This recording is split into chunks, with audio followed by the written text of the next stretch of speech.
அன்பான மக்களே, நம்மளோட சுவாமி இருக்கார் இல்லையா, அவர் வந்து பெங்களூர்லேருந்து சென்னை வந்துட்டார் அப்படின்றாங்க. என்ன அப்படின்னு சொல்லி பார்த்தீங்க அப்படின்னா, இப்போ கலாட்டாவில் வந்துட்டு நம்மளோட சுவாமி சோலோவாக வந்து இன்டர்வியூ கொடுத்துருந்தார் இல்லையா, அது 1/1 டெலிகாஸ்ட் பண்ணிட்டு இருக்காங்க.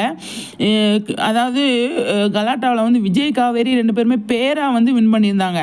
அவங்க 2 பேருமே நம்மளோட வீக்கா 2 பேருமே வச்சு அவங்க ஷூட் பண்ணணும், 2 பேருமே வச்சு இன்டர்வியூ எடுக்கணும் அப்படின்னு சொல்லியிருக்காங்க. அதனால் வந்து அதுக்காக வந்திருக்காரு. வந்துட்டு ஷூட்டிங் அந்த கலாட்டா இன்டர்வியூ முடிச்சுட்டு நம்மளோட ஊ சொல்கிற விஜய் டிவியில் டெலிகாஸ்ட் ஆகல எல்லாம் மாக்காப்பா பிரியங்கா வந்து ஹோஸ்ட் பண்ணுறாங்க இல்லையா, அந்த ப்ரோக்ராமுக்கு வந்து அட்டன் பண்ணியிருக்காங்க. செம்ம ஃபன்னு, செம்ம என்டர்டெயின்மெண்ட்டாக சூப்பராக போயின்னு இருக்கு, பயங்கரமாக இருக்குது அப்படிங்கிறதான் நம்மளோட லட்சுமி பிரியாவும் நம்மளோட சுவாமியும் கூட வந்து சாதிக்காகவும் வந்திருக்காங்க இந்த ப்ரோக்ராமுக்கு.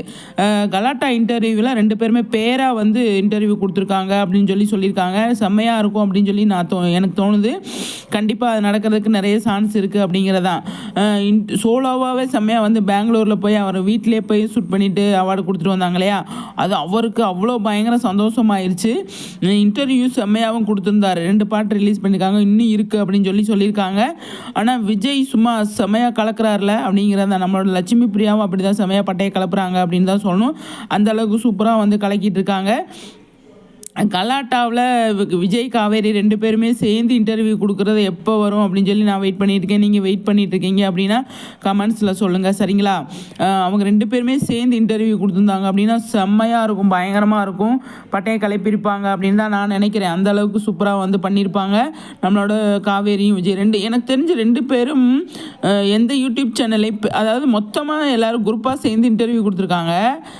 எல்லாருமே சேர்ந்து தனிப்பட்ட முறையில் வந்துட்டு நம்ம காட்டுக்கண்ண வெளியில் அந்த பிரியங்காவும் அதாவது வெண்ணிலாவும் விஜயும் கொடுத்துருப்பாங்களே, சூர்யாவும், அது மாதிரி இவங்க 2 பேர் இன்னும் இன்டர்வியூ கொடுக்கல. அதனால் வந்து இந்த இன்டர்வியூ கொடுப்பாங்க அப்படின்னு தான் நான் நினைக்கிறேன். கண்டிப்பாக நடக்கும். அந்த இன்டர்வியூ செம்மையாக இருக்கும் அப்படிங்கிறதான் எந்த ஒரு டவுட்டுமே கிடையாது. என்ன சொல்கிறீங்க மக்களே? உங்கள் கருத்துக்களை சொல்லுங்கள், சரிங்களா?